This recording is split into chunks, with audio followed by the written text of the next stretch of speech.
Welcome to the Deep Dive. We're here to unpack compelling ideas, maybe connect them to insights that genuinely stick with you. That's the goal. So today, we're diving into something huge, something woven right into our lives, but maybe we don't think about it this way. The state. Right. Governments, borders, laws, this big external thing. Exactly. We see it as out there. But what if that's not the whole picture? What if we've got it a bit wrong?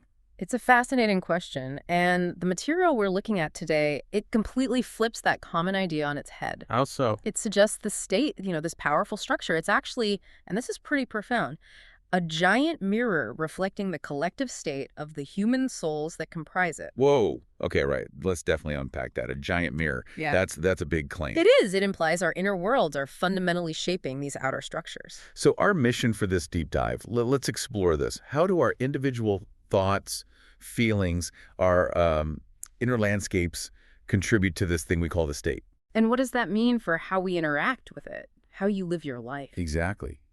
Get ready. This might shift how you see things. Give me some real aha moments here. Okay, so where do we start? The author actually grounds this big idea in a really relatable memory. Childhood. Yeah, like sitting with an atlas. I think many of us did that. Totally. Tracing the winding lines of the borders with my finger, seeing those, pink, green, and yellow areas. Back then, the state felt abstract, didn't it? Distant. Yeah, almost like nature. Yeah. Immovable and eternal like mountains or rivers. Yeah. There's maybe a serious official you saw or a flag somewhere. Basically, an authority that commanded and forbade, something separate from you. It's such a common starting point, right? This external fixed thing. Absolutely. It feels like a given. But the source points out something interesting. What's that? That understanding, that concrete map-based view, Yeah. it starts to wobble once you actually experience the state. Oh, okay. So moving from the map to, like, real life. Exactly. The author talks about that turning point, experiencing the state as a, quote, bureaucratic item. Oh, I think we can all relate to that. Standing in those official queues. Endless queues. Signing forms, feeling its weight in protection, maybe, but also how impersonal and frustrating it can be. Right. That sheer weight of bureaucracy. And it was through those interactions the author started thinking, maybe this is just a skeleton, a mere outer shell. Mm-hmm. Not the real thing. Yeah, the real essence, the author felt, lies elsewhere. It lies within us. Okay, so that's the shift. Yeah. From out there, solid and external, to something inside, deeply internal. That's a big leap. And to really make that point land, the source uses a very powerful story, an anecdote. Yeah, I remember reading this part. It was quite striking. Tell us about it. It's about a man living in poverty in a remote village. His house was literally falling down. Man, he couldn't fix it. For years, he tried to get a permit, just to repair his own home. But he kept getting lost in a maze of regulations, denied again and again. You can just imagine the frustration, the anger. The author says his anger was palpable, thick as fog. It just consumed him. And what happened? It didn't end well, did it? No, it's tragic, really. A few years later, the man died of cancer. Oh, wow. And the author notes the illness had settled in the very organs that, according to ancient teachings, are associated with feelings of injustice and unprocessed anger. Okay, wait. Is the source saying anger literally caused the cancer? Not quite that direct link. It's more subtle. The author's point is about the connection, the resonance. His personal war with the state, it became a war within his own body. So the state wasn't just rules and paper. For him, it became this living tyrant inside him, a projection of everything unfair. And he let that bitterness, that conflict, just eat away at him. That's incredibly powerful. And the author drew an even deeper conclusion from this. Yes, a really profound insight. Quote, "Where did his anger end and his illness begin? There was no difference between the two." No difference. Wow. That experience really cemented the idea for the author. Our relationship to any big structure, especially the state, it's primarily a question of our inner attitude, our emotional state. So our feelings aren't just reactions, they're actively shaping the encounter. That's the argument. Our inner world shapes how we meet the outer world. Okay, so if we're carrying around things like, I don't know, injustice or fear, how does the source say that plays out with the state? It paints a pretty clear picture. If we carry injustice within us, we see oppression everywhere around us. Makes sense, right? Yeah, you'd be looking for it. If we carry fear within us, we build prisons for ourselves and demand that authority protect us, even if it costs us freedom. building our own cages out of fear. And if we carry anger within us, we see only tyrants and create them. It's not just perception. It's like we co-create that reality through our interaction. So these individual feelings, Yeah. anger, fear, how do they scale up? Does the source argue the state itself is just this collective reflection? Or are there still external factors? It definitely leans heavily into the reflection idea. The state as a macrocosm of our microcosms, a collective expression. So external factors exist, obviously, but But the foundation, the driver, according to this perspective, is that internal landscape. That's where the roots are. The state becomes a direct manifestation of how people are inside. #3. Collective consciousness and the law of cause and effect. okay, so if the state reflects our inner worlds, does that extend to whole nations, like national character? Exactly. The source goes there. It suggests why some nations are, maybe more peaceful, others more aggressive. It's not just geography or history. What else then? It's about vibration, about the average level of consciousness carried by millions of individuals. Okay, vibration. Mm. That sounds a bit abstract. What does the source mean by that? Think of it less like physics, maybe, and more like the dominant emotional frequency, the prevailing mood or energy of a society. Like a collective state of being. Yeah, precisely. And these collective energies, the source argues, they shape everything. Laws, culture, foreign policy. So an imperialist state, for example. Seen here as an expression of countless unhealed traumas, whereas a state focused on care, on protecting the vulnerable. That reflects compassion. A manifestation of compassion and responsibility that resonates in the hearts of its people. It's a really different way of looking at political structures. It really is. And the author backs this up personally, right? Yeah. They share their own experience. Yes, a very candid account of a period of bitterness. They felt the world was hostile, basically. And how did that play out? Well, every interaction with authorities became tense. Expected delays, expected problems. That's exactly what I got. Every official seems like a bureaucratic automaton. Every letter felt like a threat. Sounds exhausting. Totally. The author realized I was trapped in my own perception, my own negative expectation field. Well, what changed? It led to a kind of inner crisis, eventually a breaking point, a humbling. The author decided to just stop fighting it internally. Stop fighting the system. More like stop fighting within themselves about the system, accepting the situation, imperfections and all, letting go of that internal war. Okay. A surrender, almost. The surrender of the conflict, yeah. And then something shifted. What happened? The author describes it as sudden, almost as if by magic the officials began to smile, the obstacles diminished, and the path cleared. Magic or... Or, as the author quickly realized, not magic at all. The insight was, I simply stopped radiating the frequency of conflict, and therefore I stopped attracting it. Wow. The system didn't change. The external system, the bureaucracy, probably identical. But the interaction changed because the author's internal state changed. The system responded differently. That's a powerful demonstration. So Yeah. it really brings home this idea Of cause and effect, right down to this subtle, energetic level. Whatever vibration, whatever dominant emotional state you put out, you tend to get that reality reflected back. it shows our inner state isn't passive at all. It's actively shaping things. Even our dealings with something as big as the state. #4.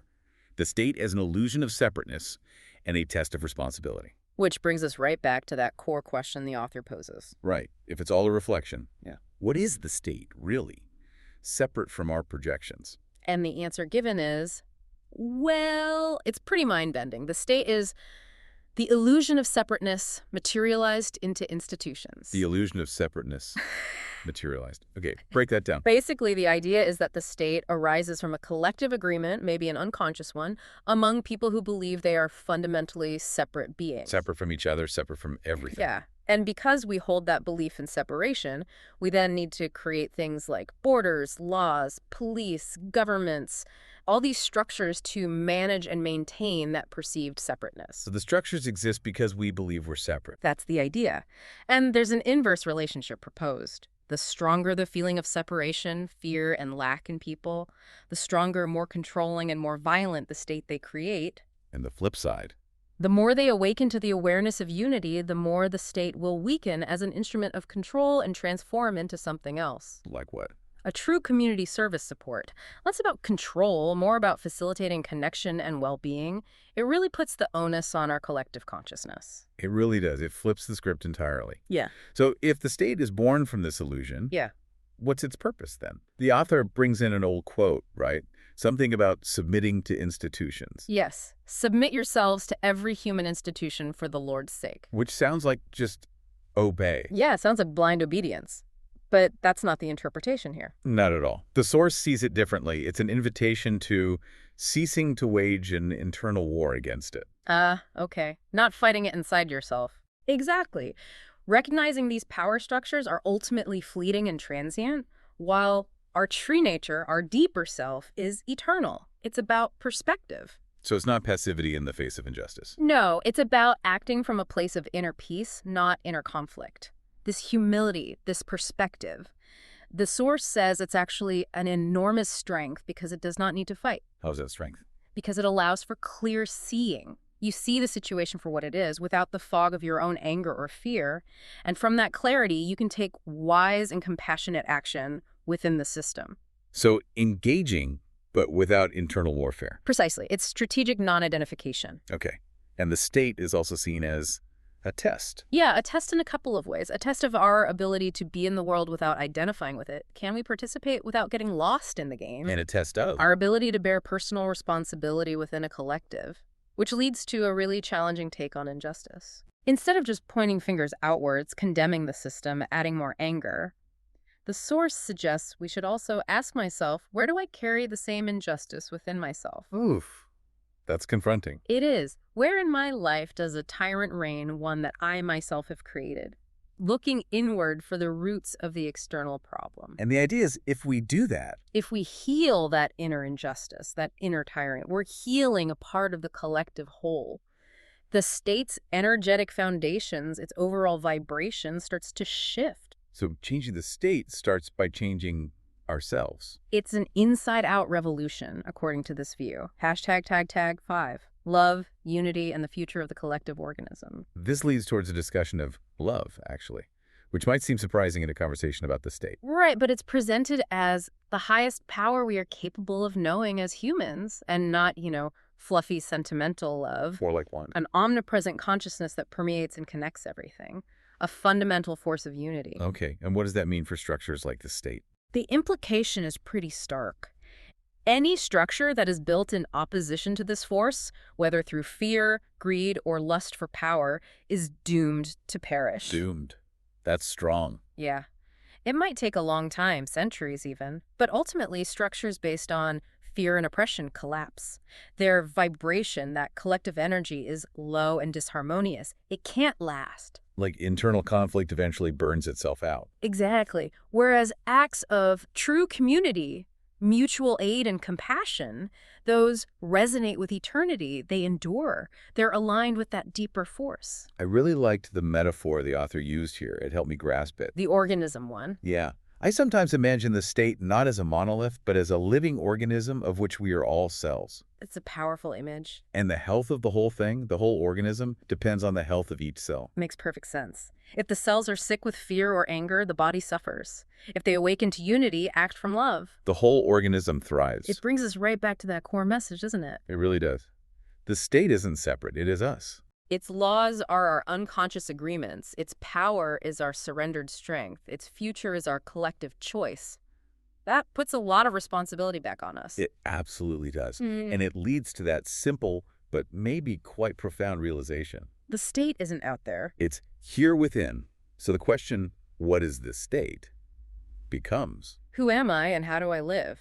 It shifts everything. #tag outro. wow. So the challenge this source lays down is pretty immense. It really is. It asks every single one of us to consider, what vibrations are we putting out there? Our thoughts, our words, our actions. Are we feeding fear and separation? Or are we contributing to love and unity? And the answer isn't in grand political theories, necessarily. No, the author says it does not lie in books or political programs. It's in the small but powerful revolutions that change the world. Revolutions of consciousness. Which sounds grand, but the examples are so ordinary, everyday moments. Like when you decide not to respond to an insult, or feel compassion for the clerk behind the counter who is just as enslaved by the system as I am. Or, crucially, when you take responsibility for my life and stop looking for culprits outside myself. Those small shifts. They add up. The author paints this final picture, looking at the map again.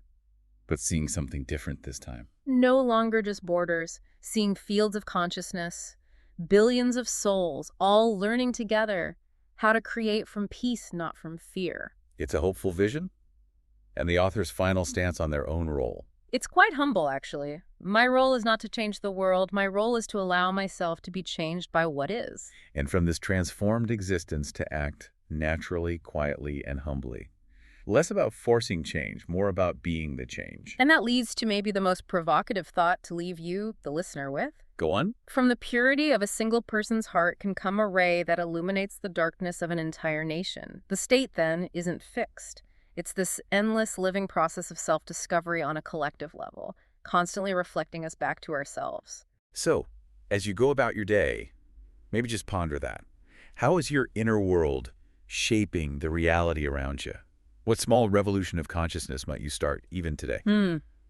A lot to think about. Definitely. We hope this deep dive gave you a new lens, a fresh perspective on something we thought we knew.